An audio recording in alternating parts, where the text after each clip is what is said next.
Good evening, everyone, and welcome to the stream. I hope you're all very well tonight. I hope you can hear me well. So just want to say just a few things before we begin. So perhaps you've seen that there's a slight change to the format of the stream tonight. So this is an experiment, so I hope it's going to work out well. Hopefully we won't have too many problems. So just before we get into the topics for tonight, I just want to go through who's on the stream tonight and welcome. Wow, we're up to 110 already. That's fantastic. So we have Killer. Great to have you on, Killer. Great to have you on once again, moderating. Can't do it without you. We have Dude. Great to see you, Dude. Hope you're well. Dude is always on first. Then we have Mark Dunphy. Great to see you, Mark. Hope you're well. Derek, great to see you. Lenhang, great to have you on. Evening Hamsters. We also have Keith Hennessy. Great to see you, Keith. Tiny Demolition Lover. Great to have you on. Hope everything is well in Scotland. We have Verti. Great to see you, Verti. English Viking. Great to have you on. Dano. Great to have you on. Joan. Great to see you. Keiichi Miller, great to have you on. Hope you're well. We also have Ministerian, great to have you on, Ministerian. Willow, great to see you. Kevin, great to have you on, Kevin. Great to see you back once again. Andrew, great to have you on. Mr. Spoon, great to see you. Belfast, UK, great to have you on, Belfast. Kevin, I said hello to already. DJ Doolittle, great to see you. Spindrift, great to see you. Macs are better than PCs, great to have you on once again. Let's see. Christian, great to see you. Captain Levince, great to have you on. 1,000 subs before the end of the quarantine, great to have you on. Let me see. We have Magister, great to have you on, Magister. Lenhang, great to have you on, and I said already. Andrew, great to see you. Night Raven, great to have you on, Night Raven. Hope you're well. We have Windy Worm, great name. Great to see you. We have Jeff Taylor, great to have you on. Of course, I assume you're not the original Jeff, but maybe you are. Who knows? Either way, you're welcome to the stream. Skyblaze, great to see you. We have Wade, great to see you, Wade. David Clay, great to have you on once again, David. I think I said hello already to Andrew. If not, hello. Jerry, great to see you, Jerry. Halke Kalamert, great to have you on again. Apologies for my pronunciation. Herbie, great to see you, Herbie. Sean, great to have you on. Super Saint, Reagan Light, great to have you on. Pops, Kenny, great to have you on again, Kenny. I hope you're well. Let's see. Pete, Mrs. VSN C09, great to have you on again. John Smith, Janrar, Anthony C, great to have you on again, Anthony C. Marilena, great to have you on. John O'Sullivan, great to see you. Wow, so many people on tonight. Pablo, great to have you on. Obi Don, David Anderson, Morag. Whoops, I've jumped down. Estid. Who else? Artemis, great to see you, Artemis. Thomas Hand, great to have you on. Andrew, Jeffrey, David, and I think and GW Shoes. Great to see you. So apologies once again if I haven't said hello to someone. But welcome to the stream. I hope you're going to enjoy it tonight. Just want to once again just to comment about, maybe some of you have just joined and you're wondering what the hell's going on. So we're doing a bit of an experiment with some new formats. So hopefully this will make the stream a bit more interesting. But the content and me will always be the same. So I would just want to start off before going to this topic, of course, the main topic of the live stream tonight,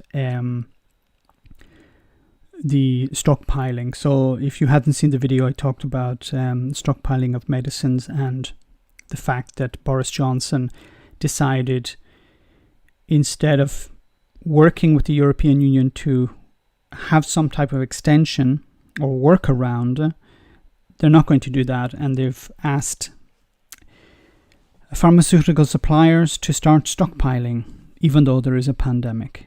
And I talked about that in the video, how Boris Johnson has painted himself into a corner because of that. And it's going to create a lot of stress and strain for people. Of course, I don't agree with what Boris Johnson was doing from the first, in the first place. But if they had said, okay, we have these stockpiles ready for Brexit, we don't need to extend the transition period because for medical reasons we don't need to do it. Now you do. Now you need to extend. Project Fear, yes, Project Fear turns out to be Project Reality once again. Yes, Jeffrey, there is no super chat, unfortunately. YouTube are not happy with some of the things I've uploaded, so the super chat has been disabled, hopefully for maybe just one more week. It's been disabled almost a month now, and hopefully after a week or two I should be able to get the super chat back again. But I have added on some merchandise if you'd like to have a look at it. No obligation, of course, but there is some interesting stuff in there. And you can also support the stream through donations or becoming a Patreon. And I do recommend becoming a Patreon. It's a long-term relationship. And you get access to Discord, and there's a lot of fun on Discord. But this idea of stockpiling was a good idea, but now because of the pandemic, the stockpiles have been exhausted, and now the UK is facing a perfect storm. You're going to have perhaps a second wave in autumn, and also maybe in December. Then you also have the winter flu in winter, of course, goes without saying, which is going to put an enormous stress on the NHS. But then you're also going to have people coming into hospital who don't know if they have flu or they have COVID. So they will have to be tested, and it's going to create a backlog, of course. And of course, then you have the knock-on effect of many people not being able to get into hospital or afraid to go into hospital because they're afraid that there's going to be a massive surge in new cases.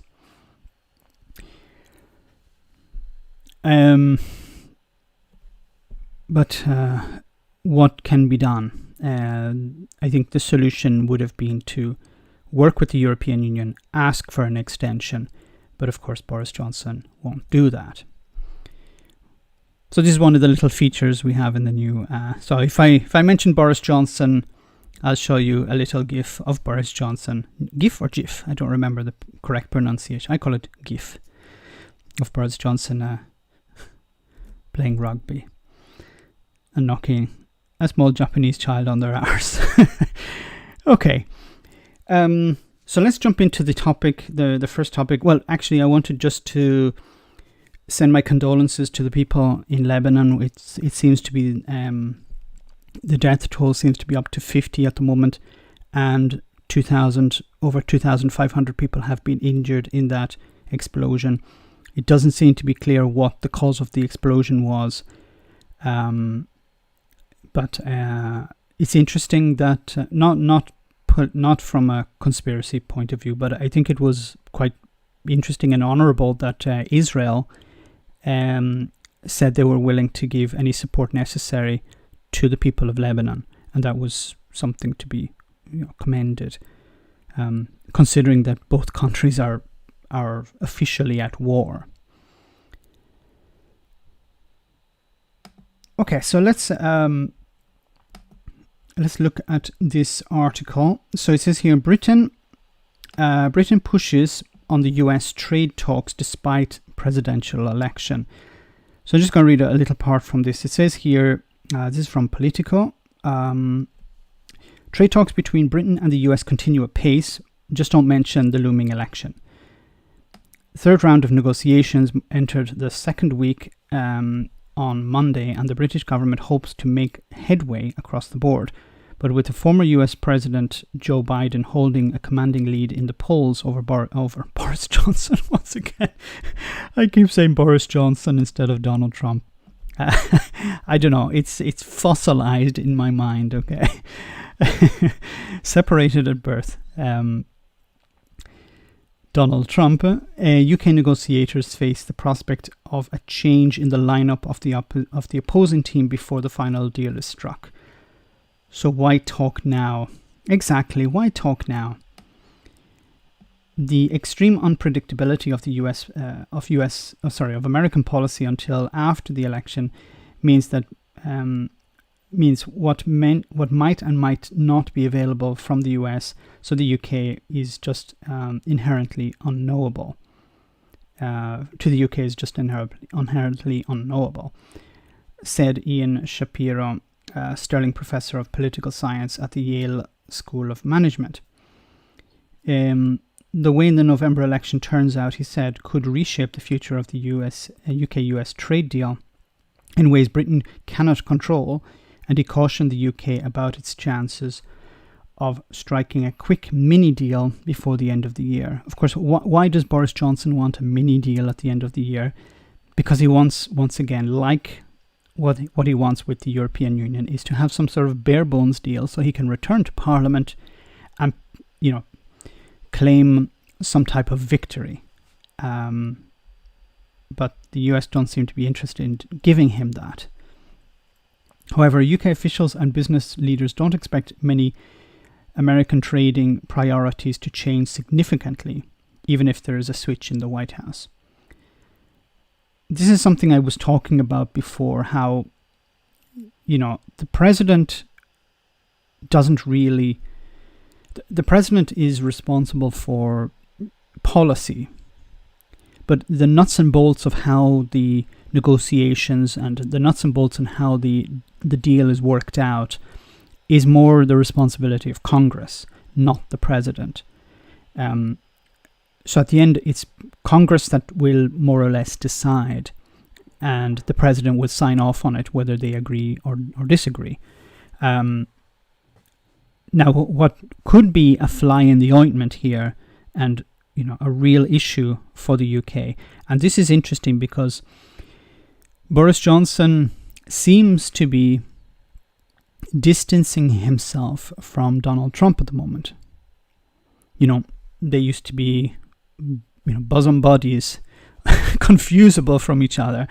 But what's happening now is I see that Boris Johnson is not, why isn't Boris Johnson going to the United States? Well, of course, apart from the pandemic, but he's not promoting Donald Trump at the moment. He's not getting involved. He doesn't seem to be very interested in providing cover for Donald Trump at the moment. Perhaps Boris Johnson doesn't believe Donald Trump's chances of winning are very high, and he doesn't want to piss off Joe Biden if Joe Biden eventually becomes president. Now, the fly in the ointment could actually be, and I've talked about this before, the Irish lobby in Congress, and how a trade deal would work and affect, the situation in Northern Ireland. Now that seems to be sidelined somewhat because Boris Johnson has decided to put the border in the Irish Sea. But I think, any trade deal that could potentially be damaging to Ireland going forward. Ireland has the ear of the European Union, of course. And if the Americans decide, look, we don't agree, we don't think Ireland has been treated well in this trade deal, there is a possibility that they could put pressure on the UK to bend. Now, I think it's still early to speculate on such things, but it is possible that the Irish lobby, which is very strong in Congress, could be a deciding factor on whether Britain gets a good deal or a middling deal. The sentiment was also echoed in the reported in a report by centre-right think tank. I don't know why I wrote it twice. Policy Exchange, which argued Brexit emphasises the need for the UK to recalibrate its relationship with the world's three major economic and geographical hubs: North America, East Asia, and Europe. For the UK, that means the value of a US deal is as much a geostrategic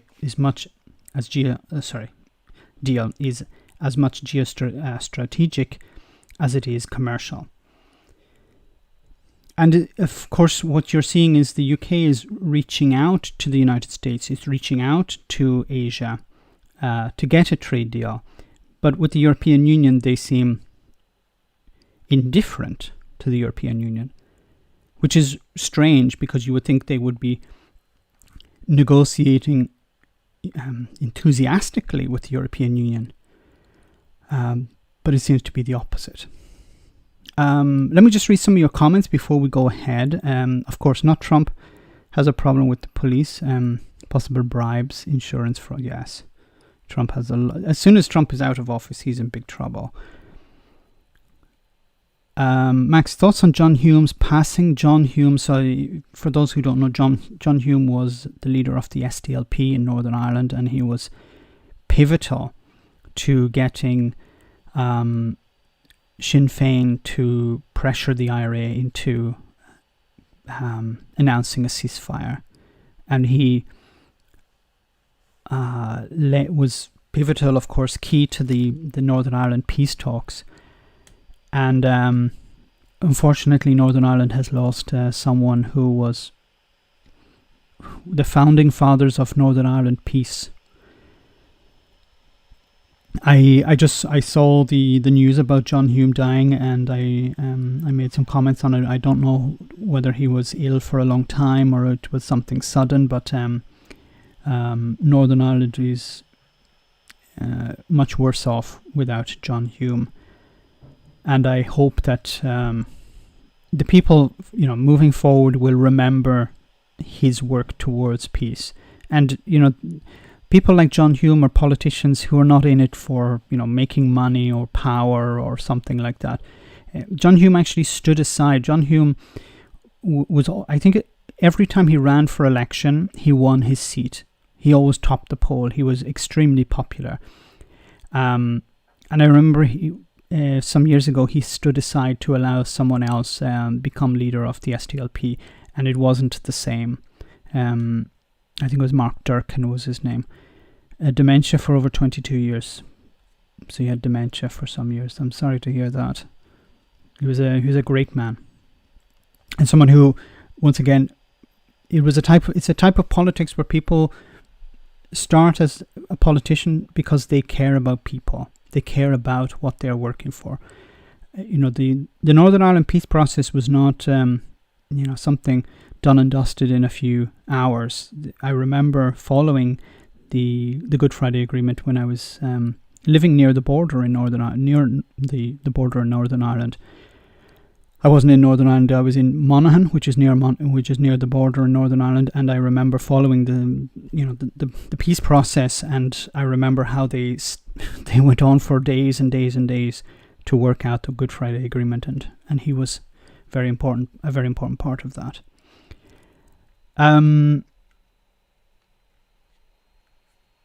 Humans like Smith and Ben, a real politician, I agree.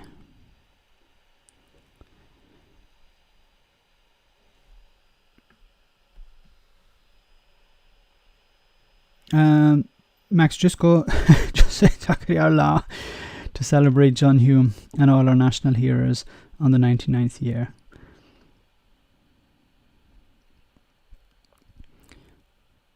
Oh, our notifications. Let me check our notifications.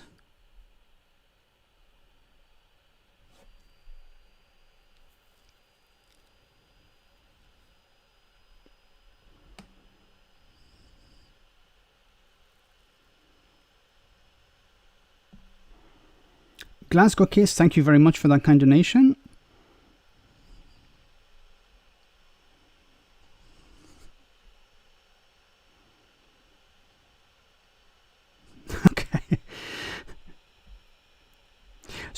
as something I'm going to do, guys, I really do welcome your kind donations. But what I'm going to do is I'm going to read out your comments during just before we have a break. We normally have a break about halfway through the stream, so we're going to watch something interesting. But just before the break, I will read out all of your comments. So I just don't want to break the flow of the stream. So what I'll do is I do welcome your kind donations. But when you give a donation, I will read it out, your comment connected with the donation. I'll thank you for the donation just before we take our break. And then after the break, I will do it before we end the stream. Okay, I just want to move on to what related to this, of course, was this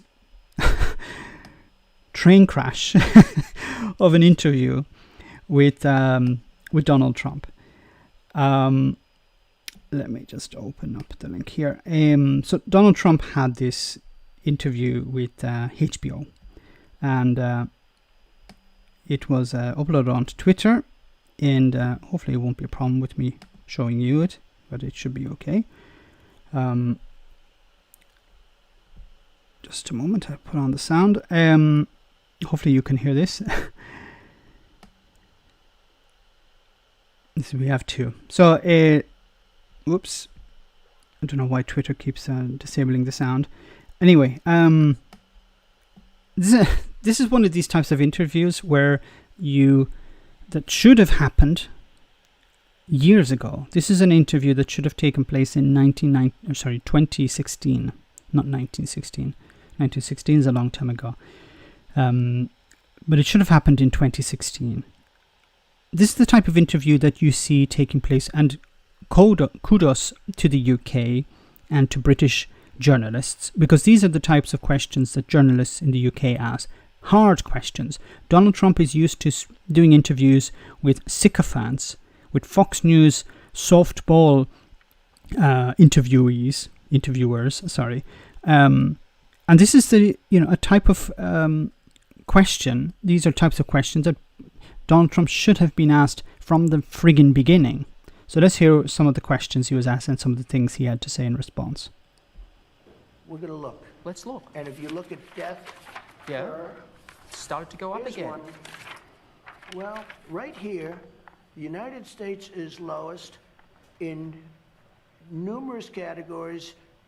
We're lower than the world. Lower than We're the lower world? than What is that? Europe. In what? Look. In what? Take a look. Right here. Here's case death. Oh, you're doing death as a proportion of cases. I'm talking about death as a proportion of population. That's where the US is really bad. Look at Trump's face. What? Wait a minute. We're not supposed to do that. Oh my God! It's like you can't do that.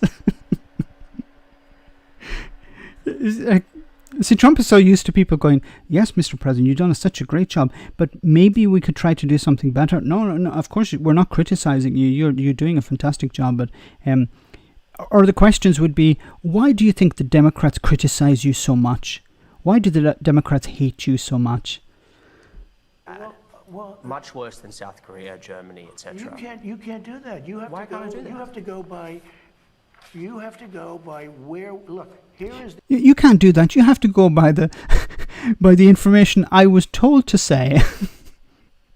It's like a kid who hasn't studied for an exam, but read some of the questions from his friend who came out, or who was given the questions by his friend who came out of the exam, an oral exam, for example, and then goes in and the teacher asks different questions.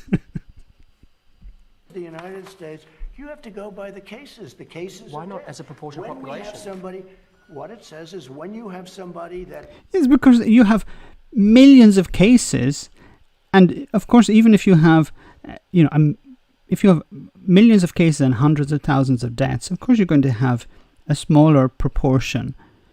If Iceland have 1,000 cases and 1 death, they're going to be very low on the scale.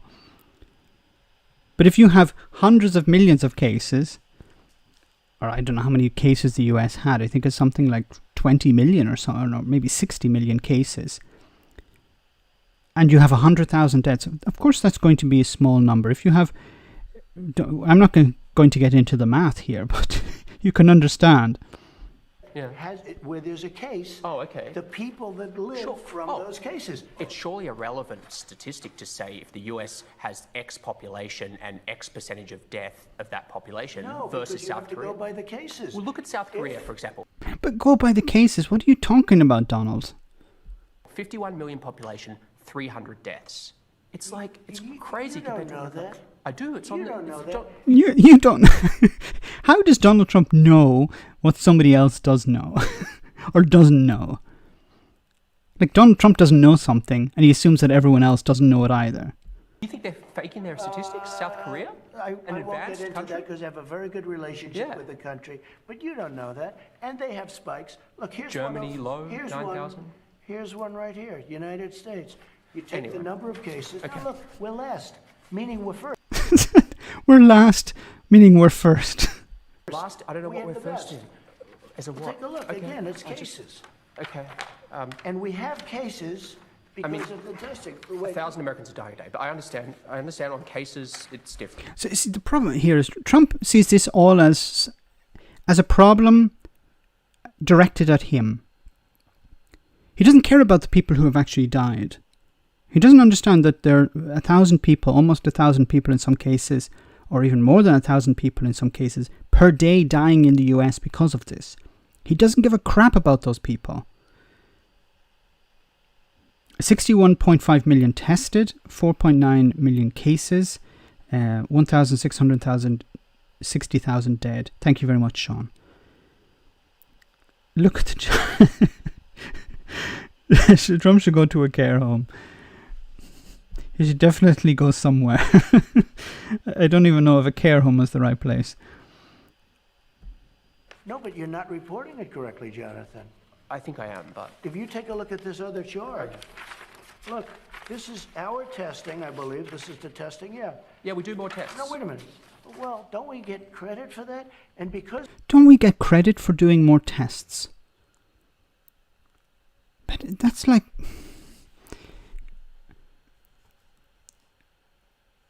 If you're doing lots of tests and the cases are declining, then it means you're doing the right thing. Testing is necessary. It's not like, congratulations, you've done tests.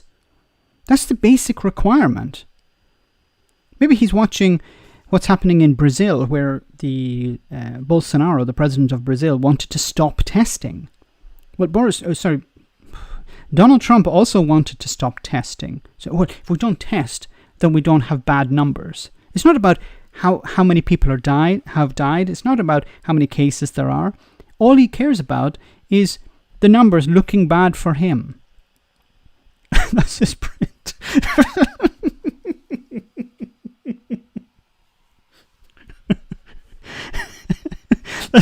that's his printering test. Oh my God. As we do more tests, we have more cases. In other words, we test more, we have... Now take a look. No, just because you test more doesn't mean that you have more cases.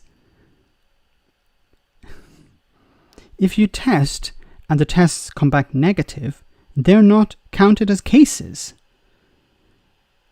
He thinks that if you don't test, then you won't have any cases, which is somewhat true, but it doesn't mean that you have defeated the infection, the spread. Top one, that's a good thing, not a bad thing. The top, Jonathan. If hospital rates... My God, he's still in this mentality of being number one. We have to be number one. He doesn't want to be number one in testing. Really, it's... were going down and deaths were going down, I'd say terrific. You deserve to be praised for testing, but they're all going up. They very rarely talk... 60,000 Americans are in hospital. If you watch the news or read the papers, they usually talk about new cases, new cases, new cases. I'm talking about death. Well, you look at death. Death is way down from where it was. It's 1,000 a day. It was 2,500. It went down to 500. Now it's going up again. excuse me, where it was is much higher than where it is right now. Yeah, who gives a crap about those people? We saw the number is down. That's all that's all that matters. My God. Down, It went up again. spiked, but now it's going down again. It's going down in Arizona. It's going down in Florida. Nationally, it's going down in Texas. Take a look at this. These are the tests. It's going down in Florida? Yeah, it leveled out and it's going down. That's my report. Yeah, level out is going. No, it's freaking going up. It's a complete and utter disaster in Florida. It's looking likely to be the next New York. What's happening in Florida? He really doesn't understand anything. Report as of yesterday. I think the problem is that the charts were given to Donald Trump and said, just read this, this, and this. This shows we're doing great, so stay on that message. He has no understanding about how testing works or the difference between cases and infected and tests done and negative or positive. I really don't think he has any understanding there. He's just given a chart and said, this is good, this is bad. And I like the comment here from David Schneider. It says, God help America. There is another, I'll just show you the other part of the interview. It's quite short as well, it's just 20 seconds. 4 billion people. We have tested more people than anybody ever thought of. India has 1.4 billion people. They've done 11 million tests. We've done 55. It'll be close to 60 million tests. And, you know, there are those that say, you can test too much. You do know that. Who says? You can test too much. I've been saying for so long that you need to be testing as many people as possible. Is it possible to test the entire population? Maybe not. But you should be working towards as many people as possible. This is an interesting comment that Donald Trump uses a lot. He says, they say. Now, he never says who they are. But he keeps saying they say I'm the best president in the world. They say I've been the most oppressed president in history. Who says that? Finally, someone will ask Donald Trump, who says that? Is that? Oh, just read the manuals, read the books. Manuals? Read the What books. manuals? Read the books. What books? What testing does. Read the manuals. Read the books. What books? Trump is going tropical thunder. Yes. My God. Okay, voters elected an idiot, cut from the same cloth that was number 45. Sad that none of the politicians really care if we the people die. 45 wants to be the last president.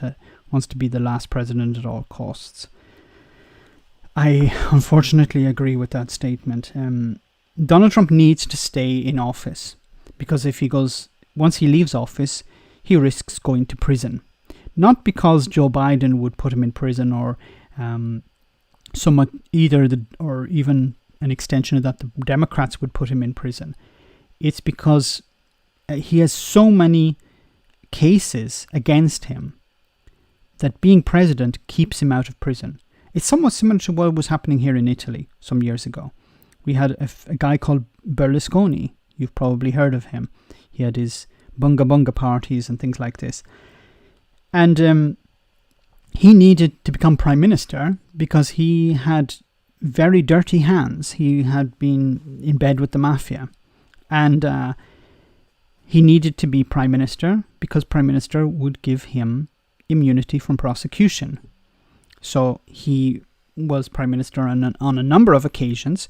And we have very stupid people over here in Italy as well. People who will vote against their own interests, will vote for Berlusconi because they like how he sounds.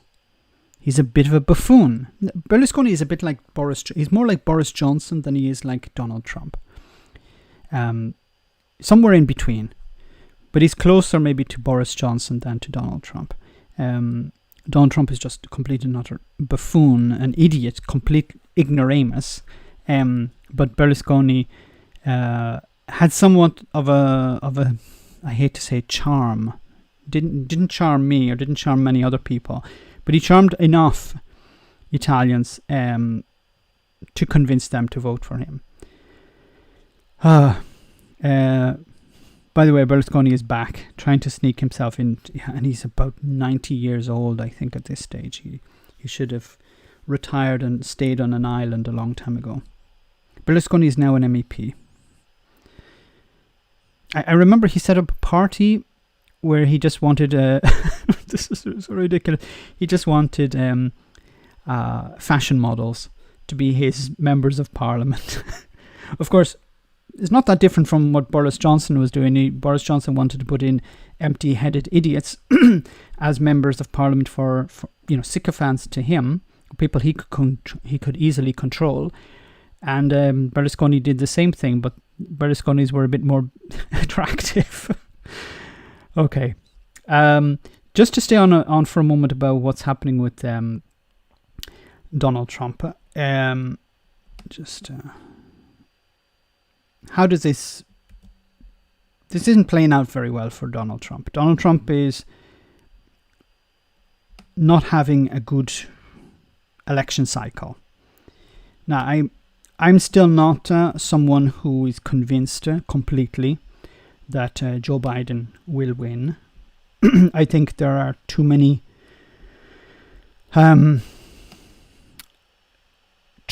dirty tricks, excuse me, and shenanigans that are going to go on between now and November 3rd that the Republicans are going to play, Donald Trump is going to play, the media are going to play in order to maintain this guy in the White House.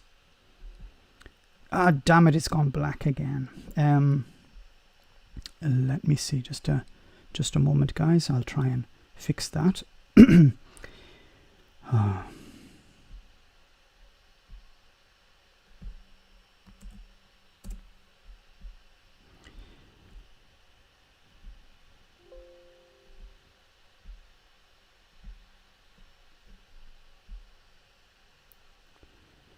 Your patience is greatly appreciated.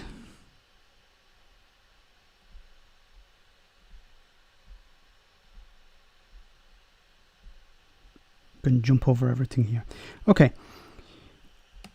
Donald Trump flounders in interview over U.S. COVID-19 death toll. So we've seen some of that interview here. Donald Trump visibly floundering in an interview when pressed on a range of issues, including the number of COVID-19 cases and deaths in the U.S., his claims that mail-in voting is fraudulent, and his inaction over the Russian bounty scandal. Just two things to talk about here. So this is very interesting because Donald Trump had been for ages talking about how mail-in ballots were fraudulent. There was, there was a risk to democracy by allowing mail-in ballots, and I'll just make that a little bit smaller. And the whole story behind the Republicans had been running with this for a long time. Mail-in ballots are a risk to democracy. We cannot allow it. It allows people to vote illegally. All of these problems. Now that and it helped the Democrats. Now I don't know exactly how. Someone maybe in the stream can tell me how mail-in ballots can help the Democrats. But now that it's turned out that there's a risk that seniors will not actually be able to go and vote, or are afraid to go and vote in November, because of course seniors are in a risk category. Donald Trump has decided, oh, wait a minute, I can't allow if seniors aren't going to turn up and vote, then we better encourage them to mail in their ballots. And now he has done a complete 180 along with the Republican Party and come out and said, yes, please go and mail in your ballot. So until yesterday, basically, Republicans and Donald Trump were saying mail-in ballots are a risk to democracy. We should outlaw them. They should not be supported by any political party or any politician. And now that they realize that, wait a minute, people may not actually turn up to vote because we have done such a terrible job on dealing with this pandemic, they may not actually come out and vote. So we need them to come out and vote. So now they're done, complete reverse, and said, yes, please go and vote by mail-in ballot. I really hope, even just on this issue, that Donald Trump is defeated in a landslide and the Republicans are kicked out of every office in the land, because they've been lying to the public for decades over this. And now that they realize that it's going to come back and bite them on the arse, or the ass, as we're in America, they've decided, let's change direction at the last minute. And I don't think it's going to work. If you've been convincing people not to vote by ballot for decades, telling them that it's it's fraudulent, it undermines democracy, they're not going to believe you just because you said, no, what I said before was completely wrong. Now believe me, because I'm talking about something the complete opposite. Some people will, of course, the sycophants will, whatever, yes, great dear leader, we will do whatever you say, dear leader. They will, but they won't be enough to swing it. And many people will probably, I hope, realize, wait a minute, something here is not right. And the other thing of the Russian bounty. Now, this is unbelievable. For me, this is absolutely unbelievable what's happened with this Russian bounty. So the story came out, it was published was leaked to the media about how the Russian government were paying a bounty to mercenaries, I think it was, if they could capture or kill kill American soldiers.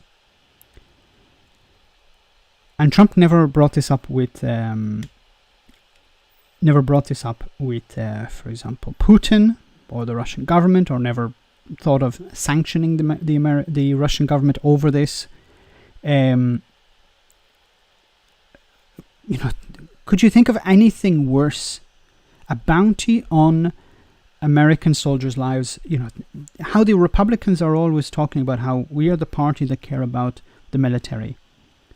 The Democrats are the ones who, who insult the military or insult the flag or whatever, and at the same time you're not willing to punish Putin or the Russians for allegedly putting a bounty on your soldiers' heads. And the fact that Donald Trump knew about this but decided not to do anything about it because he didn't care. Once again, I really wish people would understand this. Donald Trump does not care about his voters. They're useful idiots. They will always be useful idiots. It's never going to change. The US president also repeatedly cast doubt on the death of Jeffrey Epstein. It's...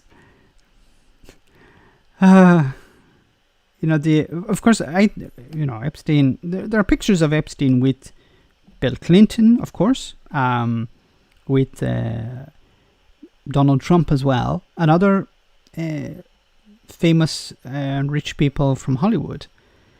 But he committed suicide.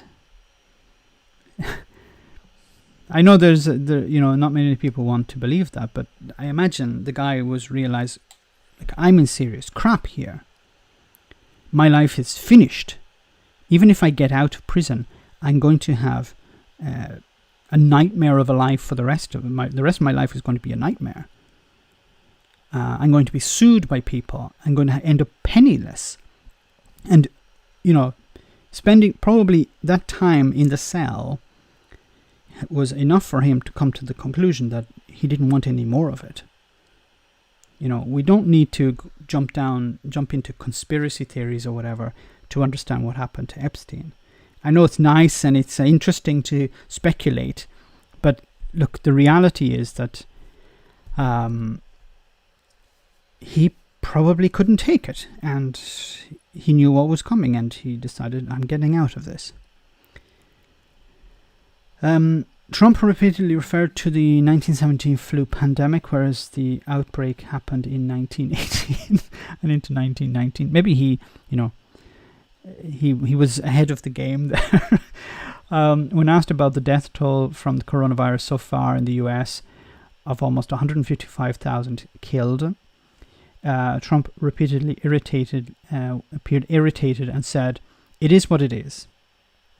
Once again, complete indifference, complete lack of empathy.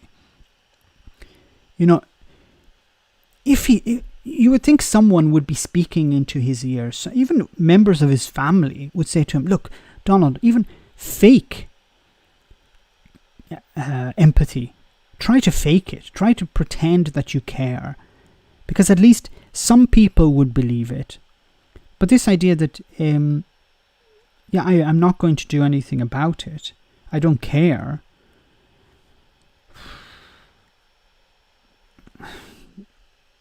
It doesn't make any sense to me. Like, a successful politician, even if they don't care about people, pretends that they do.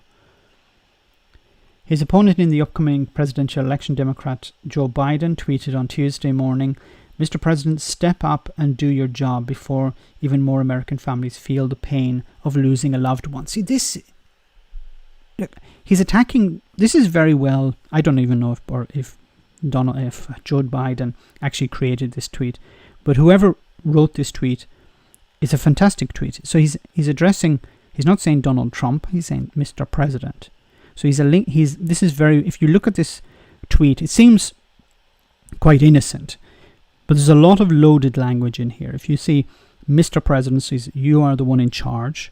Step up." So you're not stepping up. So he's telling him what to do because he's not doing his job.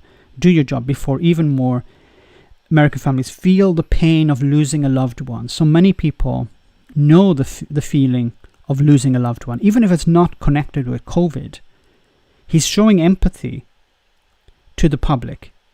This is Joe Biden, and this is the way to act. Joe Biden, in a tweet, in an attack, is showing what it's like, what a true president should do. Now, I don't agree with everything Joe Biden does. I don't think Joe Biden is the right candidate. I would have preferred someone like Bernie Sanders. But this is a good tweet, and this is a good way to attack Donald Trump, showing his flaws, showing that he's not competent, that he's not a true leader. Okay, guys, we're halfway through the stream. I just want to comment on, just want to read out some of the donations we received.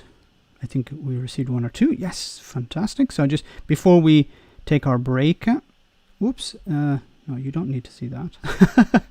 Let me just remove that.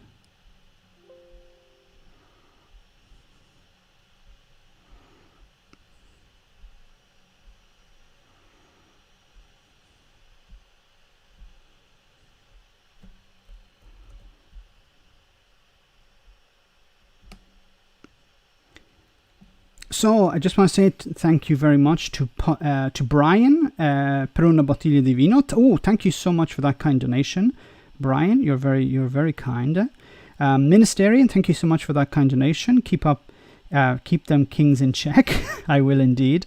And Lenahan, thank you so much for that kind donation. It's very kind of you to donate £10 there. Thank you all. Thank all of you so much for your kind donations. So let's just take a little break for a moment, and I'm going to show you a little fun video, so to lighten the mood somewhat. I want to say thank you very much to Killer for sending me these funny videos. They're always very interesting. Let me just bring it up here. Remember, guys, to hit the like button. It helps the stream and it gets more people onto the stream, and we get more people to chat and to respond to some of my comments, some of my rants. So let's see this video.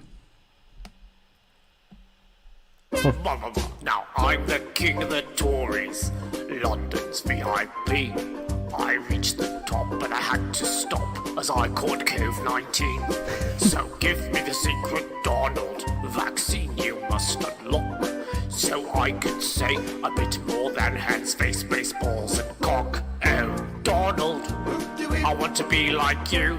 I want to walk like you, look like you too. You see, it's true. A twat like me can learn to be like you, Donald. Now don't try to kid me, Donald. I'll make a deal with you. What I desire is your toupee to have my hair like you. I want to be a leader, Donald, and have a true worldview. Hop right onto a Decker bus, say fuck you to EU. Oh, Donald, I want to be like you. Donald, come on, Donald, what's it going to take? I just want to be like you. Donald, I want to be like you. Can we be brothers, perhaps? Okay, what's it gonna take? Just name your price. Anything. Really, that? You're going to put it in my arse, Donald? Okay, just make sure you lube up. Off you go. Off you go, Donald. Donald? Oh, Donald! I said you... Okay, that was not safe for work, but it was censored. Thank you very much for that. That was a weird one. Okay. Nice bit of brass. So we're back to Twitter. Remember, I am banned from Twitter, but I can still view some. Let me see if I can open this. Oh, no, I cannot. Let me... Oh, damn it.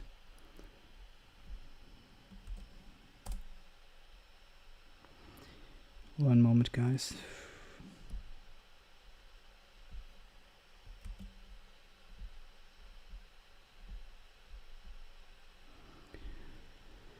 So about Boris Johnson sleepwalking into a second wave.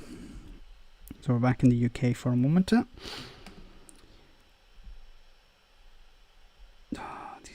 Yes. Okay. So Boris Johnson sleepwalking into a second... Sleepwalking into a second wave with chaotic handling of coronavirus crisis. So this is from the Mirror. It says, Boris Johnson is under pressure to get a grip on his government's chaotic handling of the coronavirus as pubs face closing so schools can open. So I talked about this on one of the videos that I uploaded recently. What? Banned from Twitter? Why? Because I said some bad things about Boris Johnson. So I was banned from Twitter. Just a moment, I change a setting here so we can scroll down some more.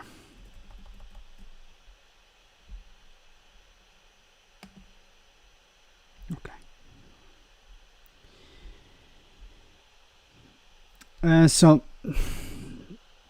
I was saying about how the schools were going to open, so pubs would be closing in order to allow schools to open. Now, there was an interesting video from, probably I might do a response video to it, to Talk Radio. So Talk Radio uploaded a video about the end of the furlough scheme, which is related somewhat to this, but I'll leave that for another time. Anyway, as pubs face closing as schools open, millions in the north of England are baffled by new restrictions. Experts even question whether there is a strategy. So Matt Hancock said that he had a plan, but maybe he doesn't have a plan. God forbid. Lib Dems Leila Moran said, transparency and clarity are key to public trust. We're not getting it. Once again, if you're not clear, then how can the public follow the rules? Maybe I think this is part of the plan. don't be clear, the infection rate goes up, and then the government say, well, there's nothing we can do about it because you didn't follow the rules. But if the rules are clear and people follow them, and then you still have a pandemic, an increase in cases, then you can't blame the public because the public followed the rules. You have to take responsibility for it yourself. Pub landlords were left as they feared paying the price for Mr. Johnson's calamitous coronavirus strategy. The PM was accused of sleepwalking into a second COVID wave, after a series of mixed messages and conflicting guidelines. Scientists warn bars may have to close to allow schools to reopen in England next month.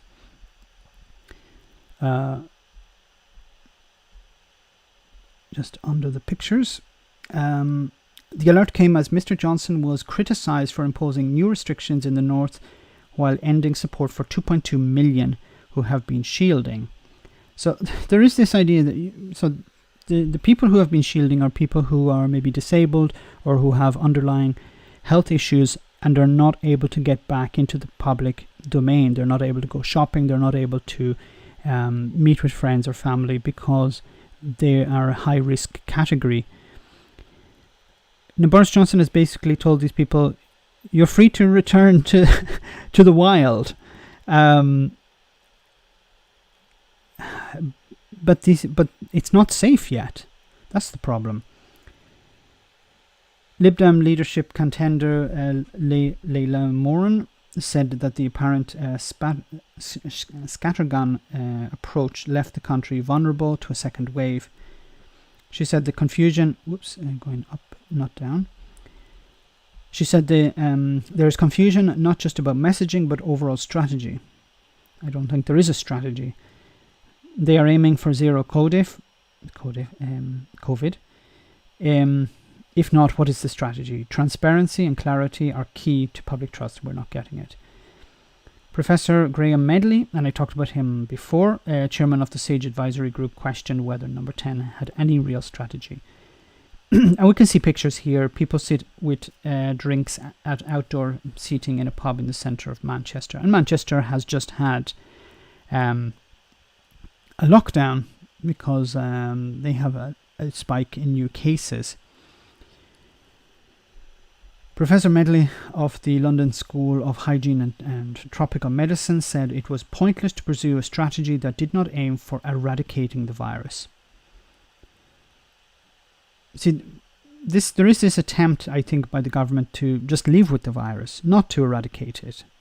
But that's not the solution. You need to eradicate it and then return to normal. And once again, I'm pointing the finger at Scotland here for doing a much better job than Boris Johnson and Matt Hancock. Come on, Max, it's pronounced moron. Moron. I thought you were Irish. Morn. That's the way I pronounce it. Morn. Morn. Depends on where you're from. When he warned pubs and restaurants they would have to shut when schools reopen as a trade-off to ensure that the virus is contained. He said most people think opening schools is a priority for health and well-being of children, and we talked about that before. So closing some networks, other activities may well be required to open schools. It may come down to whether you which do you trade off against each other. Do we think pubs are more important than schools? Don't ask Witherspoons that question. Restrictions were reimposed on Thursday after the reinfection surge in Greater Manchester, West Yorkshire and Eastern Lancashire. Chief Medical Officer Professor Chris Whitty said on Friday that the country had probably reached the limits of what they can reopen in society. We're going to see a second wave, if we could even say that the first wave has. Emphasize the more. Mourn. Okay. But we're going to see a second wave if we could even say that the first wave has actually finished. I'm not convinced that the first wave has actually finished because the UK is still having a large number of cases every day and a large number of deaths every day. But Boris Johnson said what's important is also to get back to work. So let's see this video about getting back to work.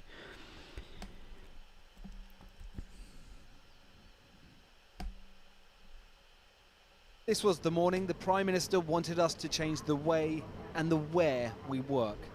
Actually, before this, just before we get to this, I just want to read some of your comments. It's the only way to get teachers into the classrooms. So just this whole problem of the schools. So, Max, I give up. Sorry, Stanley. I'm made this way. So just to talk a little bit about schools. So what's going to happen in schools? No one really knows yet. Because we can't imagine a situation, okay, you have a restaurant, a bar, a supermarket. You're able to maintain social distancing because you deal with adults. And adults understand what social distancing is. Most of them do, of course. There are some people who don't understand it. But for the most part, they understand there is a routine I need to follow. I need to wash my hands. I need to put on a mask. I need to maintain distance from other people. And we have it sort of ingrained in us to respect others as well, that we don't invade their space. Again, there are exceptions, of course. But children don't have this. Children bump into each other. Children like to touch each other, share a pen, share a crayon, hug, fight, whatever. Play fight, of course, I hope. You're not going to be able to maintain social distancing in schools. Hand washing. Perhaps you'll need to have the teachers at the door checking that each child puts hand sanitizer on their hands as they come in. You're going to be able to do it for a period of time. It's going to be extremely stressful. But I don't see it working in the medium term. So I really don't understand how schools, and I don't think it's going to work, even if you have all the resources available. Steal a crayon. I don't think it's going to work even if you have all the resources available, because it relies on the children following particular rules. And the measures I've read are about having particular size tables, maintaining distance, smaller classes, rotation of classes. So, for example, if you have a class of 30 children, hopefully you don't have a class of 30 children, but they do exist. 15 would be on Monday and Tuesday, Monday and Thursday, or Tuesday and Thursday, and then Monday and Wednesday would be, I think it's Monday and Friday would be the other class, the other part of the class. And then on Wednesday or one other day, there would be a deep cleaning of the school. That's okay, and it's not a perfect solution.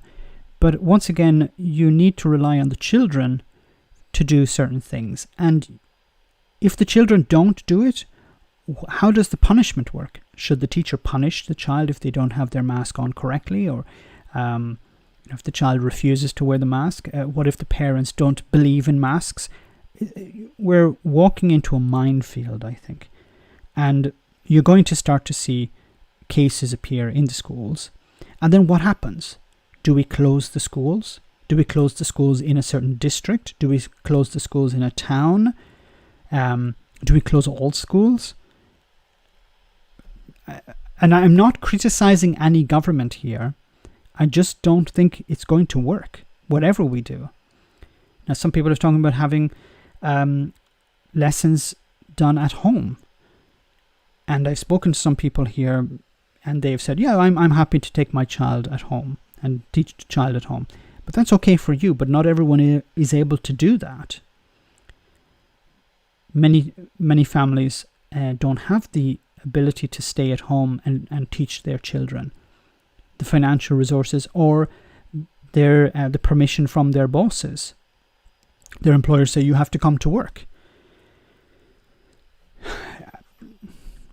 I think when I was thinking about this, I thought of Australia immediately. And I said, I remember when I was a child at school, I remember reading about children in Australia in the bush learning, studying by radio. They had, radio, FM radio or AM radio. I don't remember what it was. And the children would learn by radio. And every day they'd have their lessons and they'd listen to the radio. And it worked. Maybe we should be listening to Australia. We should be asking, Australian education professionals, how do you do it? The internet is not always reliable. Maybe we should return to ham radios or AM radios. I'd love to know your comments on that. Many people share a flat, work to pay off loans, essentially living on pocket money. I question the word adults. People don't wear masks even in shops where I live. So how are we going to get children to wear them? And Johnson can even say, not his fault. Tell it to the head teachers. That's probably the case. Of course, it'll always be, it's not our fault. It's not the government's fault. It's not Boris Johnson's fault. It's the citizens' fault. It's the council's fault. It's the NHS's fault. Yes, local school lockdowns. Many areas and islands of Scotland have never had COVID, so why leave schools closed? Although Scotland is importing a lot of cases recently, or not a lot, but some cases. But Max, who the F owns radio these days? True. who the F owns a radio is right. You could have a government mass purchase of ham radios. Radio Shack in the US could reopen again. Didn't Hancock do a Radio Ham episode? Or a podcast? I don't know. It's I'm just throwing out ideas here. Just skip anything non-essential, like catching their eye, and focus on teaching children to read and write. It's not mandatory in Northern Ireland in shops. I don't understand why masks are not mandatory in shops. Brexit radios.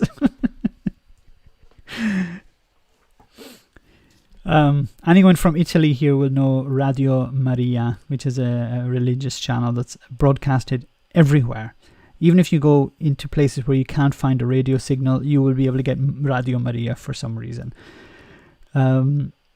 Schools just say schools are just a meat factory production line for kids.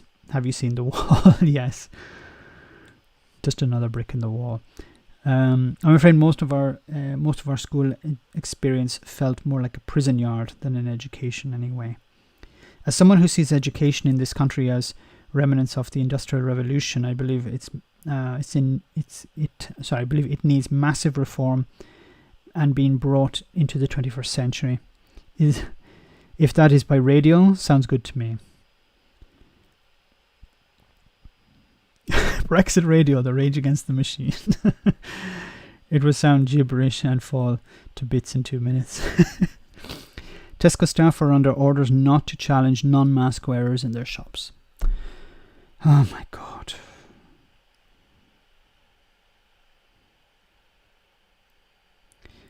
I suspect that if schools reopen in some areas and not others, not all, the SUV parents will be clamouring to buy houses where they're to zone their children in. Radio Maria is broadcast by God, probably.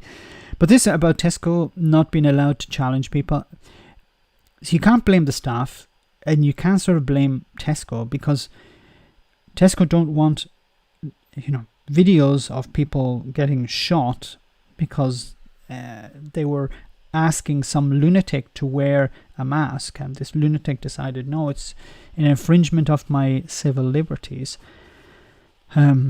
So they're saying, look, to hell with this. We care about our staff. We care about not being on the front page of the newspaper. A friend of mine is a teacher. He makes videos every day in his class, then uses MS Teams for extra explanations. That's very good, conservator. But I think the vast majority of teachers are not up to speed on how to do that. Distance education would allow classes to be divided by 5 and have 1/5 of the class in school each day.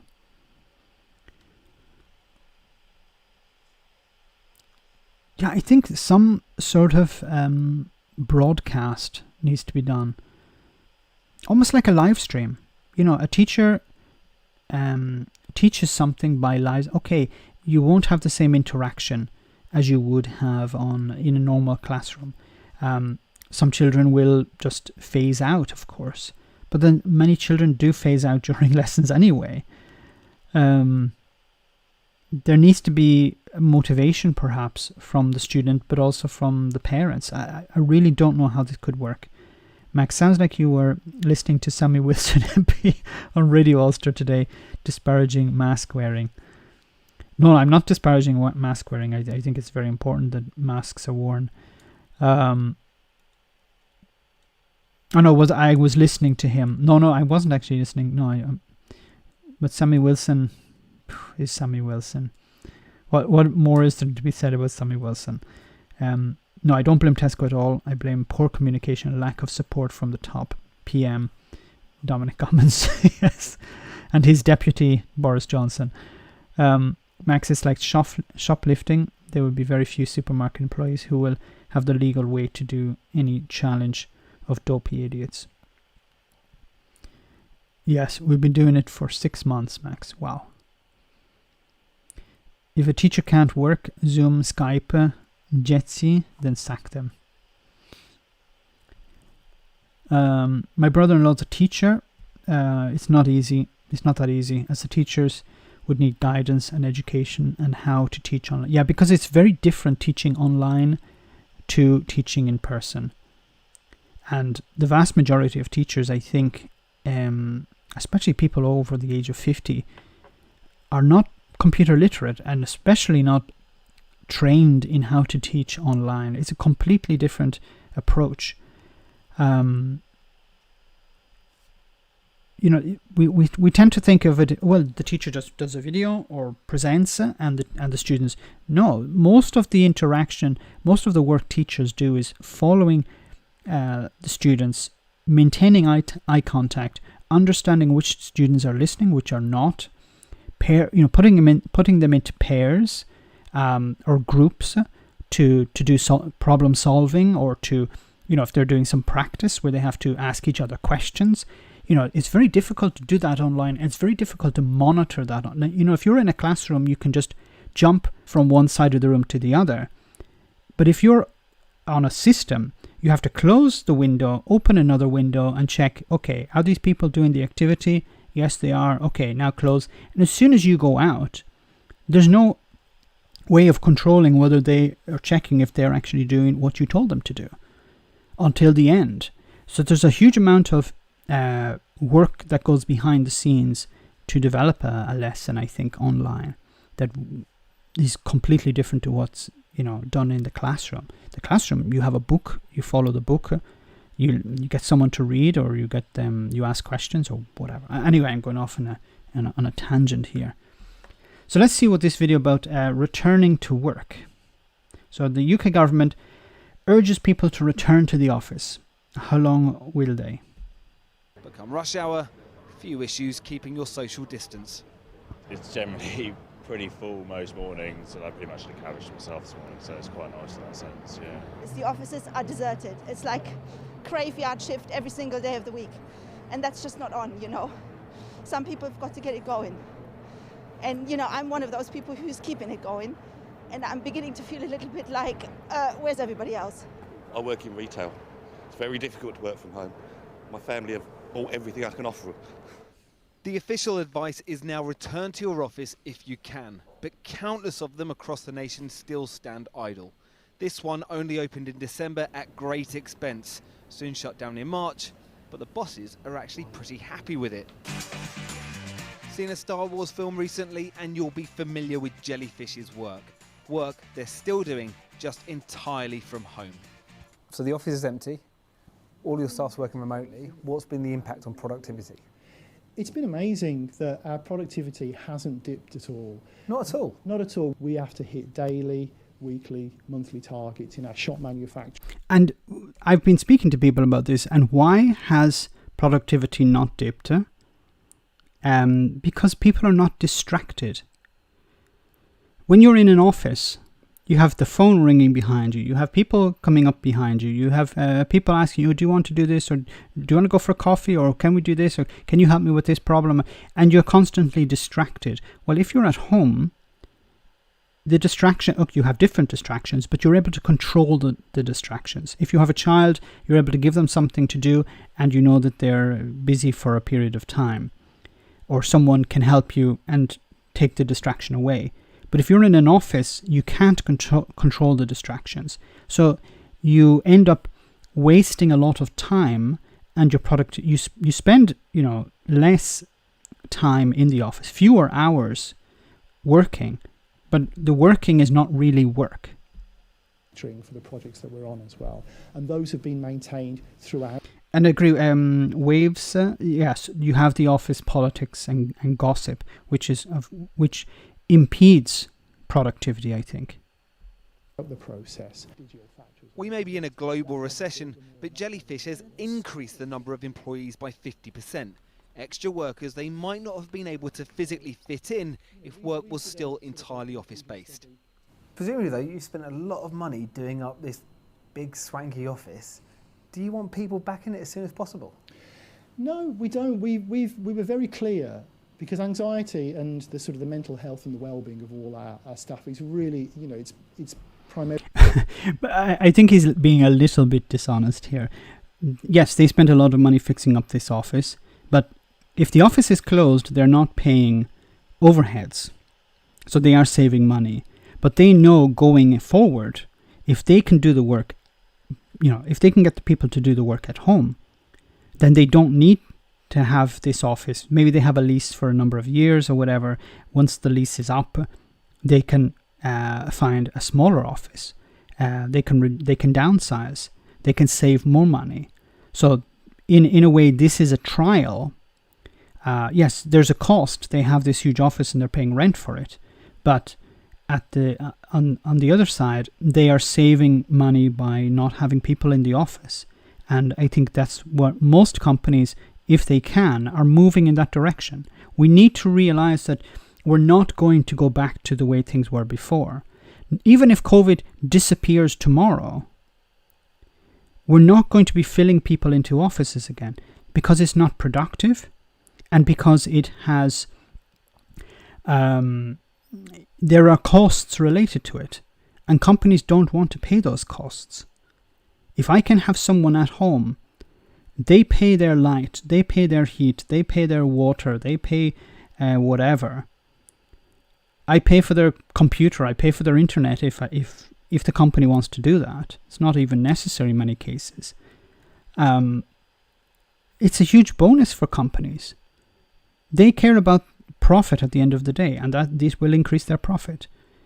Now, if there are issues of productivity, they're able to get people into the office maybe once a week or once a month to have maybe a face-to-face meeting, but that can be strictly controlled. Very important for us as well, that people do feel confident, comfortable, and don't have the anxiety of coming back into the office. So we don't need to come back to the office. We've moved forward. We are a work-from-home organisation, and that will stay that way. When the government sent us all home, So I just want to respond to Jude's question. Since I'm working from home, that makes my home my office. Should I charge? Should the company pay rent or half the rent? I think yes, because you are saving the company money. I don't know if they should pay the rent because they don't have the complete use of it, but I think they should compensate you somewhat because you are staying at home. They're saving money, A good company would probably compensate you for that. Most companies will just tell you to get lost. assumption was that people would be chomping at the bit to return.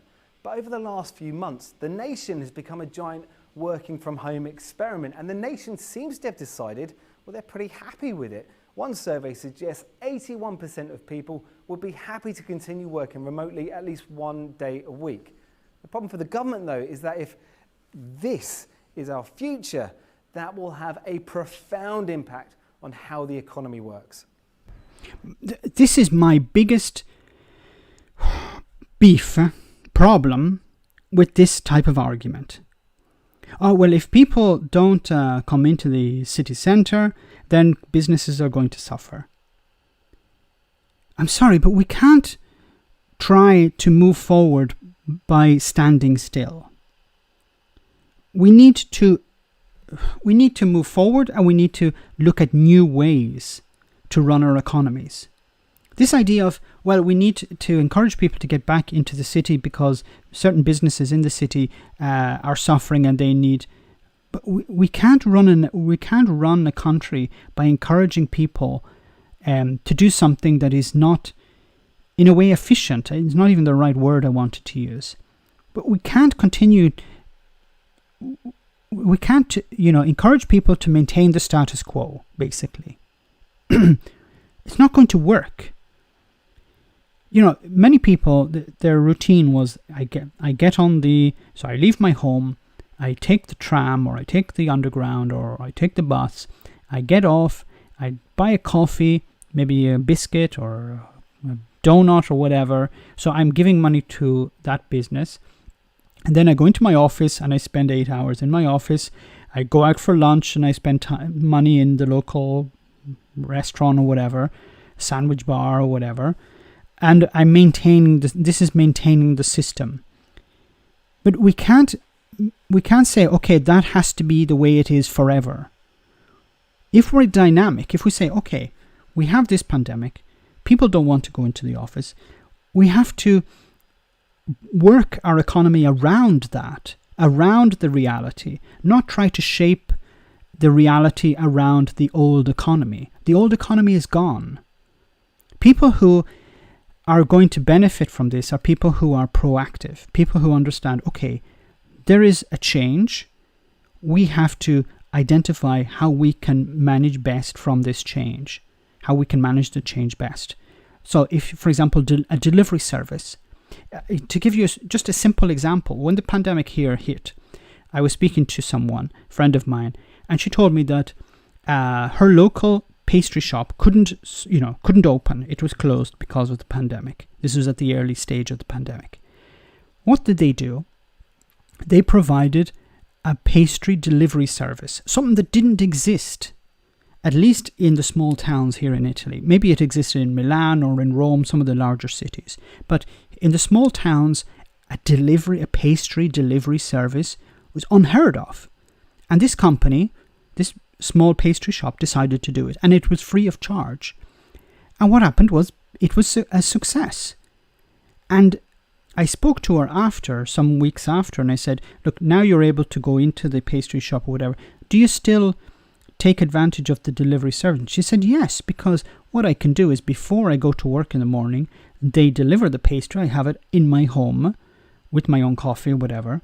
So the company lose some money, but they also maintain customers and they can find a new business. That is the way to work, not to try and maintain the status quo. Because you will maintain it for a period and then you'll have to adapt eventually. You going to work isn't just good for your employer, but all the surrounding businesses reliant on your custom. Getting people back to their regular place of work is seen as key to saving thousands upon thousands of jobs. And I agree, I understand this, but it will only work for a period of time. We can't, if companies understand, big companies, people who work in offices, insurance companies, someone here on the stream, sorry, I forget who it said, works in an insurance company. If the insurance company understand it's cheaper for us to keep people at home, why would they send people back into the office? It would make no sense to them. The government say, well, please send them back because we need the local bar or cafe or pastry shop or whatever needs to stay. they're going to go, we don't care about that. Why should we care about that? It served its purpose when the employees were in the office, but we don't care about that anymore. The city centre cannot be a museum. I'm not advocating, and I'm trying to be as charitable as possible, but I'm not advocating that we destroy the status quo. I think we have to. We can't stay as we are. We can try and maintain it, but it eventually will change. Because you could say, okay, let's try and encourage people to go back into the office. But if people don't want to go, if companies don't want them to go, then they're not going to go to the office. And those bars and restaurants and pubs will have to adapt, otherwise they will close. Restaurants are a giant rip-off anyway, and Starbucks should be illegal. Only trattorias have a right to exist. Starbucks, I really don't understand why people go to Starbucks. It's just crap. And is it really fucking expensive? I think it was like €7 for a coffee.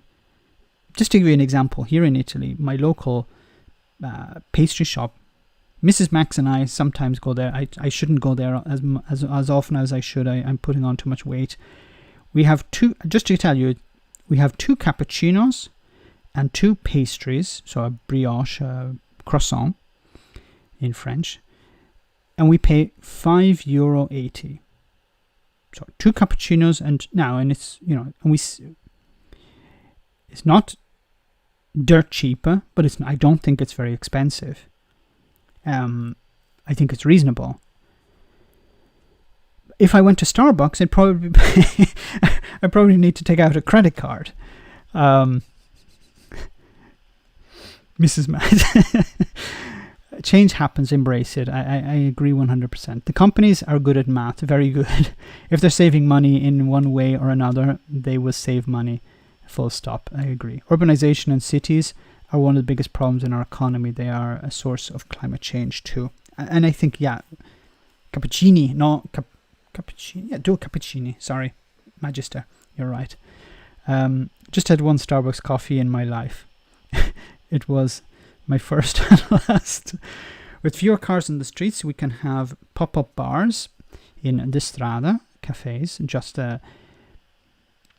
I saw a lot here is a lot more street food restaurants or restaurant bar, or I don't know, whatever you call them. They're extremely popular now. Never been to Starbucks, and there's one less than a mile away. But if you want good coffee, you don't go to Starbucks. The best coffee is you probably make at home. If you like good coffee, I recommend getting a mocha. This is the best coffee you can ever drink. By September, PwC wants to see 50% of people back in their offices. More than 1,000 school leavers and university graduates will be starting then, and the boss says some things can't be learned over FaceTime. Our office needs to be a hub of learning and observation, as well as innovation and camaraderie. I think it's also a local community point. If we're not back in the office, then our security teams can't work, local shops have got no one to serve. And we know we're going into recession, we know there are going to be job losses. So I think coming back into the office works both in terms of learning, but also in terms of mental health and local communities. At the moment, returning to work is just guidance. And given the uncertainty businesses face, the fear many workers still have, and the continued prevalence of COVID, there seems little prospect of the government making the commute compulsory again anytime soon. And they can't make it compulsory, because if there are still cases, they can't make it compulsory. Now, unfortunately, some people have to work because their employers will not allow them to stay at home, and the nature of their work does not allow them to stay at home. But in most cases, if people... PwC, one of the companies that signed off the dodgy books. Yes. Agreed. Best coffee is at home. Fresh beans every 2 weeks. Fantastic. And it's cheaper as well, so you save money, and it's better for the environment. You're not driving around. Look at this fella. 0 practical skills and squealing. Well, joining me now from Marbella in Spain is the founder and chairman of Pimlico Plumbers, Charlie Mullins. And Okay, I actually hadn't seen this, so this is a very interesting guy. He appeared on Talk Radio. I wanted to do a response. I may do a response to this video, to this guy tomorrow, or when it's possible. But let's hear what he has to say. the TUC's head of employment rights, Kate Bell. Welcome to you both to the programme. Charlie Mullins, first of all, your policy is come back to work or you're getting sacked. Is that right? Well, it's not exactly that. What we're saying is that time's up on the furlough thing. I don't believe that we should be paying people to sit at home to do nothing. So we've spoken to the ones that want to come back, and we've got most of them back now, and 30 people are no longer with us. We've either made them redundant, or they've gone, or they've moved on to other things. Okay, Kate Bell, what do you say to employers like Charlie Mullins? So come back to work or you're fired. Yes, but there's a pandemic. I don't care. Just come back to work or you're fired. Who have that approach? Well, everyone wants to see people coming back to work. That's right, Stuart.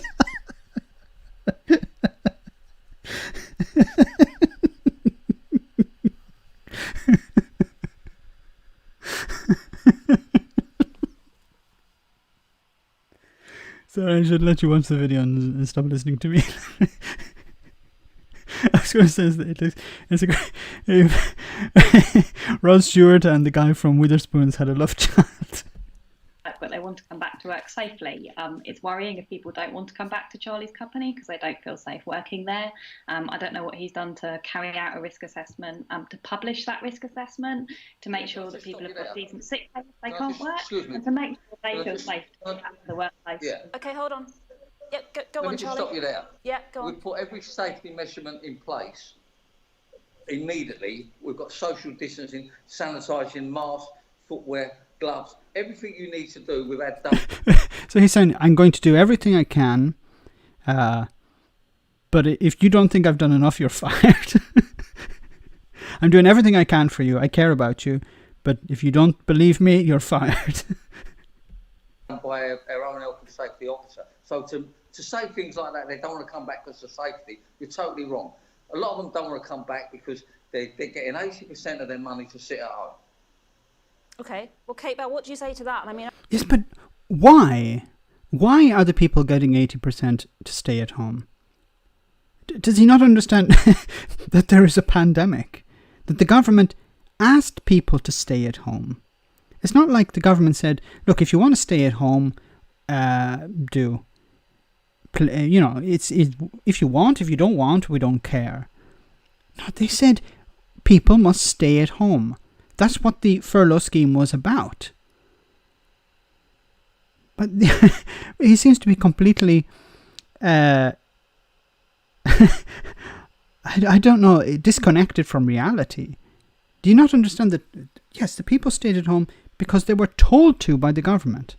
you know, all employers are required to make their workplaces COVID safe legally, aren't they? They are. They're required to carry out a risk assessment, although government haven't yet asked them to publish it, which is one of the things we need to do to reassure people. The workers we've talked... That's an interesting point. So people were told, companies were told to carry out a risk assessment, but not asked to publish it.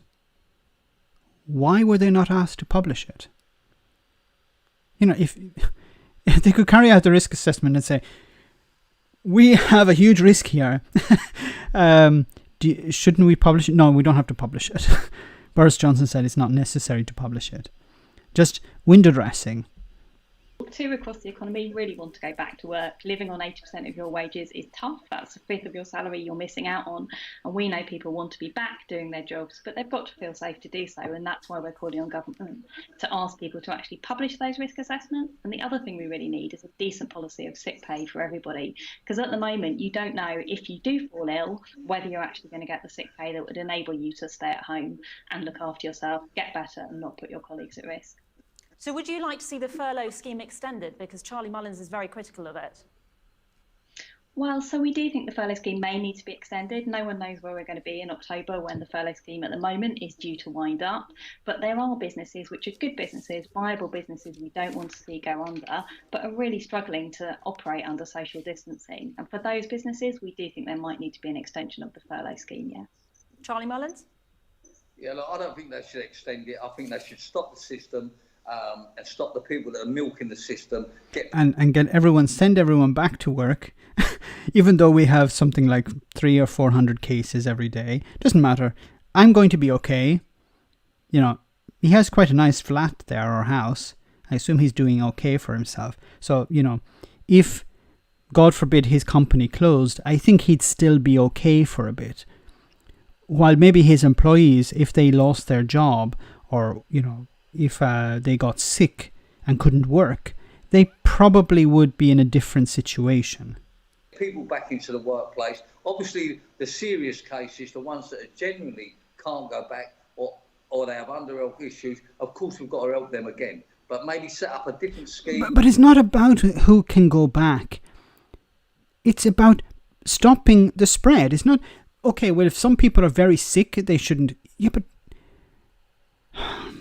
it's not, you don't have to be very sick to spread the pandemic.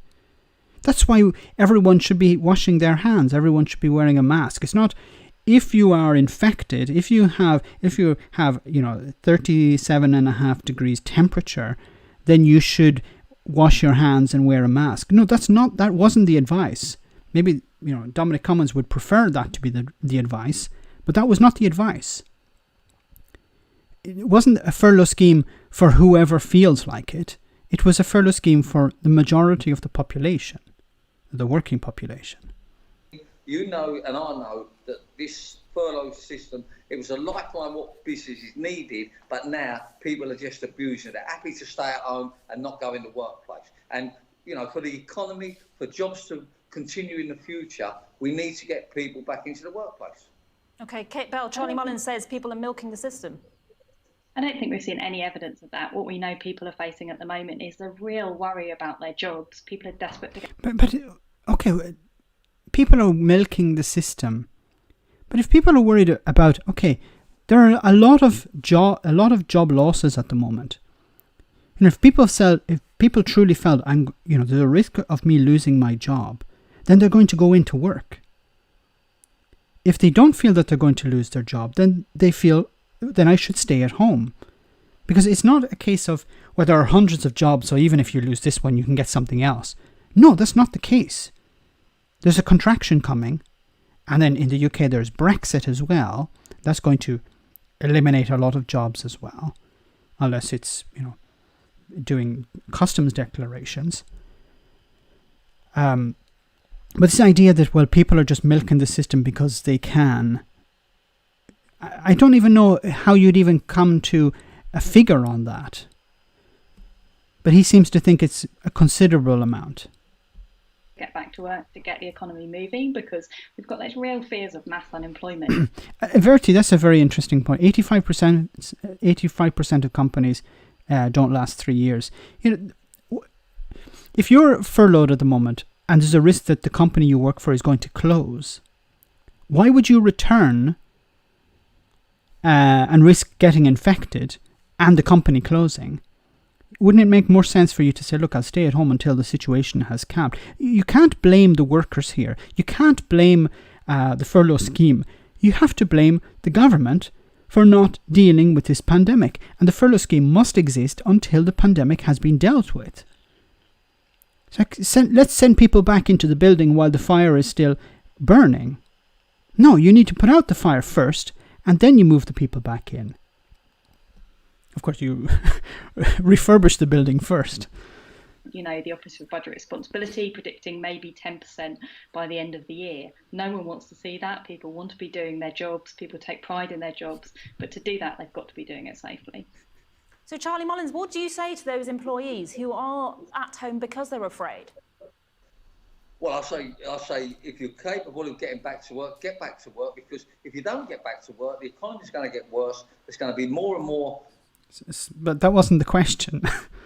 Unemployment. So it's important that we all start getting back to work and trying to get the economy going. And if See, you have to get the economy because, look, I bought a yacht recently and, you know, I need to pay for this yacht. Now, if you don't work, then I'm not going to make money and then I can't pay for this yacht. Okay, so everyone get the hell back into work because otherwise I'm going to lose this yacht.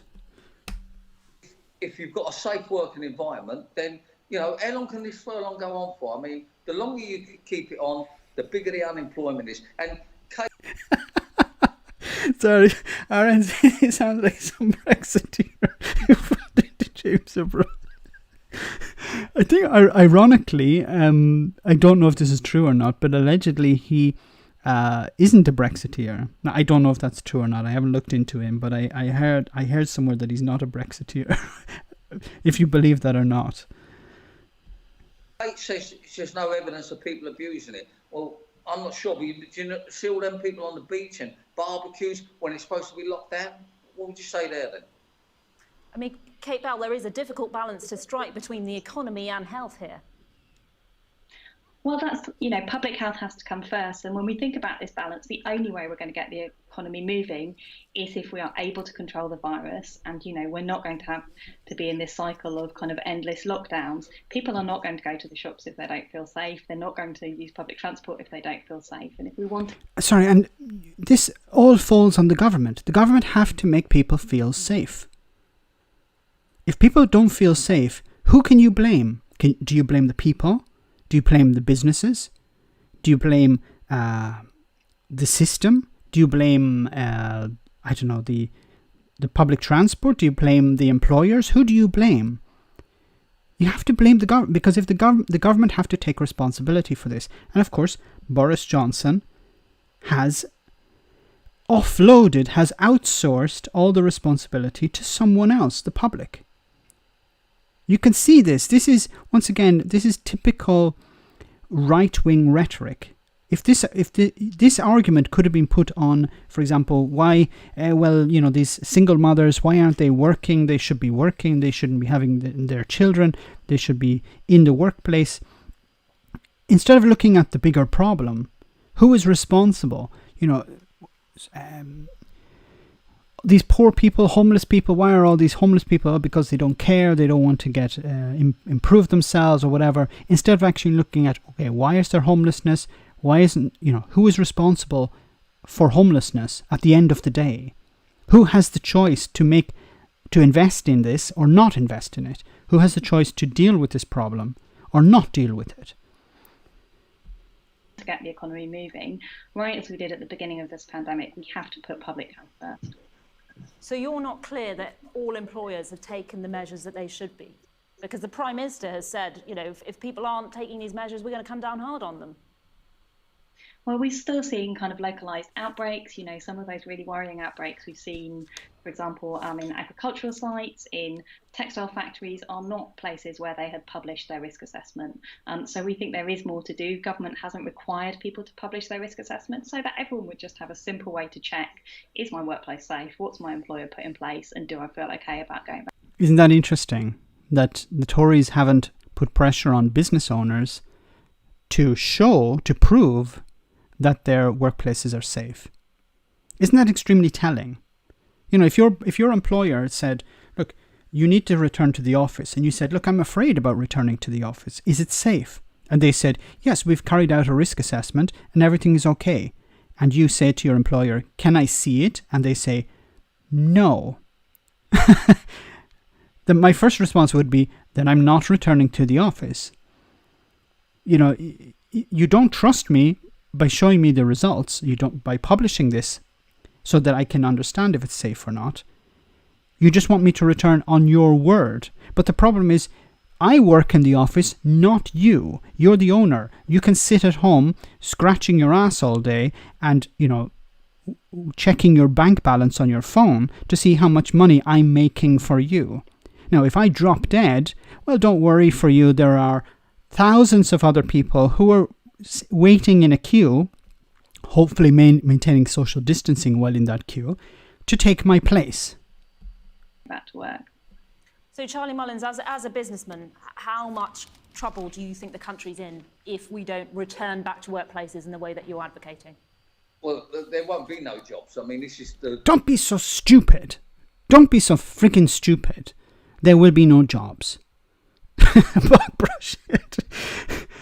This is so ridiculous. You imagine back in the 1800s, they were saying, like, you know, we're going to take away all these carriage drivers and we're going to replace them with cars. No, we can't do that.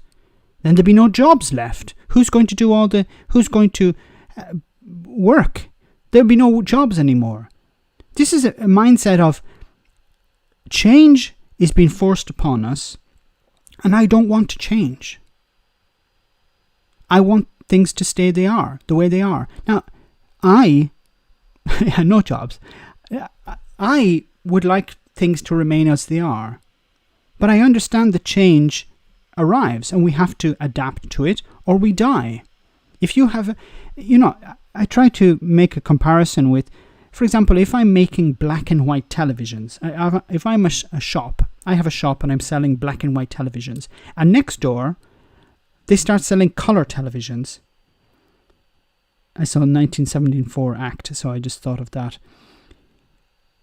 I can't say, well, it's not fair that this company is selling color televisions and I'm selling black and white televisions. You know, the government should step in and support me in some way, or should stop the sale of color televisions because it's damaging my business. You need to change. You need to adapt. I understand it's difficult. I understand that it's going to be extremely difficult for many businesses, and many businesses will not be able to adapt. But out of this, new businesses will arise. I really don't understand how someone who's in business doesn't understand this, unless he just inherited it. If he started from nothing, he understands there was a market. He followed a certain field in the market. He said, okay, there is a request, there is a requirement for this product. I'm selling that product. There's plumbers around the bend. Oh my God. No businessman in the construction industry or any else will be Brexit here. He's scared he's going to lose his money. That's all but he will eventually, if he can't stop the tide, he can't stand in the sea and say, stop to the tide. It's coming anyway. He should be thinking, okay, how can I mitigate against it? How can I work around it? How can I work with it? How can I profit from it? How can I develop my business to be more dynamic? Although he sounds like someone who just doesn't want things to change, hopes it won't change, and is trying to force his employees to return to the office because he can't deal with change. The biggest emergency crisis since World War II, and we're allowing people to continue to sit at home. We're allowing people to have wages. They were told to stay at home, you idiot, or you toilet brush head. Sorry, I don't mean to be. I shouldn't, resort to personal insults. I'm responding to what you guys had said in the stream. But people were told to stay at home. It's not that the government, as I said before, the government said, if you want to stay at home, you can.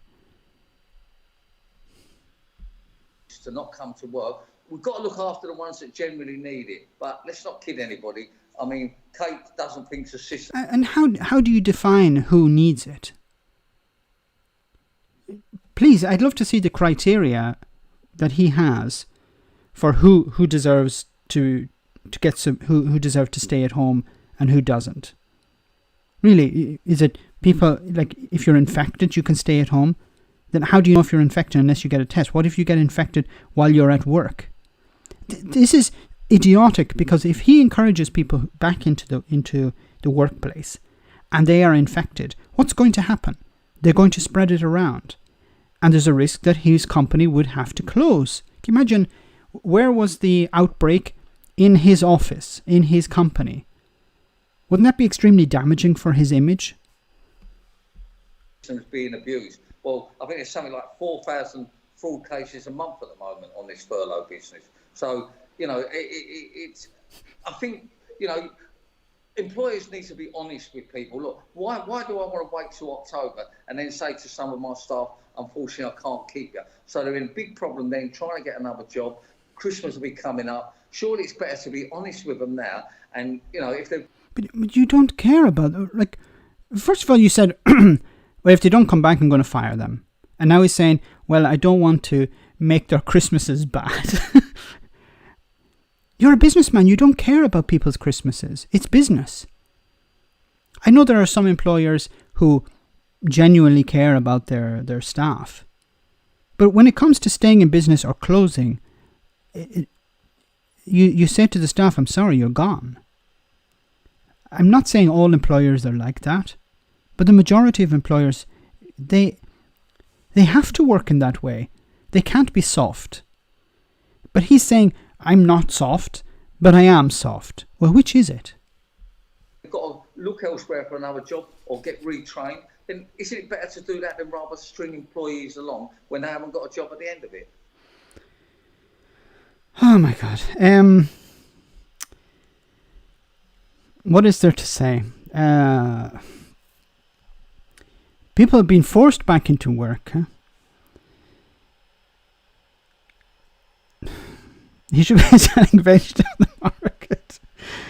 Let this sink in. If leaders knew how to deal with restrictions and isolate vulnerable plus people with underlying conditions to protect them, we never would have had a lockdown. Yes. It was. We don't care. Now we need to lock down. Instead of actually, let's try and do it right. Starting to sound like zipping off rainbow. No, if it had been done right at the beginning, then it wouldn't have been necessary to do a lockdown. He's a headbanger. So, guys, we're at the end of the stream for tonight. But before we finish, I just want to read out some of your kind comments and donations. I want to thank those who have commented, those who have donated to the stream. Let me just open my window here.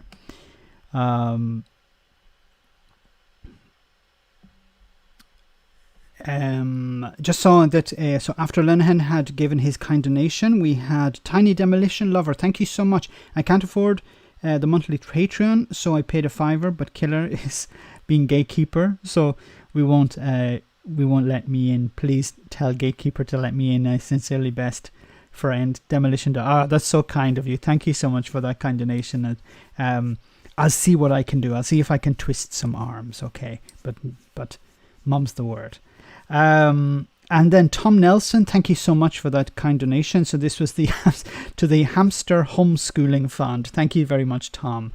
Yes, I'll make sure it goes in the right direction. One day Max will be given so many donations, he'll be forced to become a conservative. And I will be just like a conservative. I will look after my donors. Donors first, of course. We'd love to donate, but 300 a month leaves little. No, look, Zoe, do not. Anyone, if you can donate, it's fantastic. If you cannot donate, hit the like button. That's just as good, okay? It's just as much. It's just as loved. So the like button is for anyone who can't donate, and if you can, good. If you cannot, once again, do not worry. You're loved anyway. Leadership issues are all across the board. We have, and we are all paying the price, even with the human lies. I agree. Is that Stalin and Hitler and Stalin? I see. I don't know why this appeared on my recommended videos, but I haven't watched these, so I don't know why they're appearing up here. Okay, before we finish, I just want to end on a light note as always. So one for the road. We have our we'll be having will we be having a stream voice chat on Discord? Yes, we will. So if anyone has just joined Patreon, you become automatically connected to Discord. So after this stream, we will be on Discord having a bit of a chin wag, and I have to say the Discord is growing slowly, but it's we're up to a good number at the moment, and It's really interesting, and we have some very interesting conversations. It's all very, very friendly, of course. So if you have the chance to become a Patreon, you can get on to Discord, and we can have chats almost twice a week, I think. Or as you want. You can also have your own chats. Anyway, let's end on our one for the road. So I'll just open this video. And once again, before we watch this, I just want to say a big thank you to all the moderators who moderate tonight. I want to say a big thank you to everyone who has come on the stream. We're up to over 200 viewers tonight. That's amazing. And of course, thanks to everyone who has donated.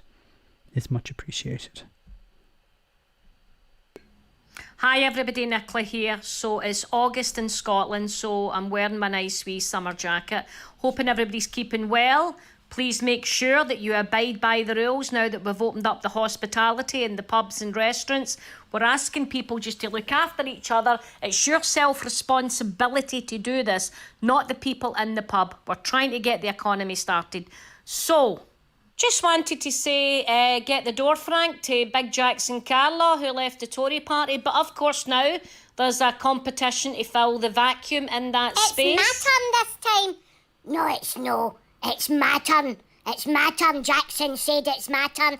No, he didn't. So, good luck to the Scottish Tories. That should be interesting. Just asking people, when you go to the pub, when you go to a restaurant, for the love of God, gonna no all fucking crowd in. Because I'll tell you something right now, if you don't stop, we're going back to lockdown. You just have to look at the north of England. You just need to look at Melbourne and other countries around the world. This virus is not going away. Right, over to a journalist. Linked to an Aberdeen pub. Will we... Aberdeen again. Look, you've been told, you all crowd into pubs, the hospitality's open, you fuck it up, it shuts down. It's that simple.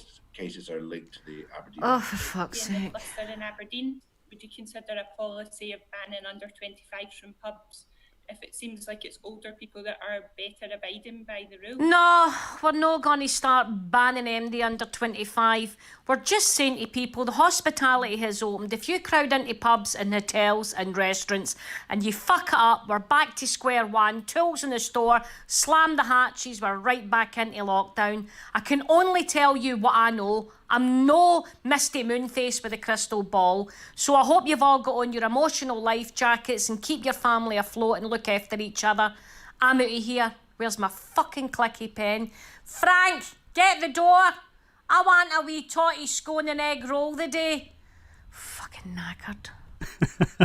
Fantastic. And you know you have been told to follow the rules. Okay, so thanks once again to everyone for coming on the stream. It's been a pleasure once again. And I got broken once again.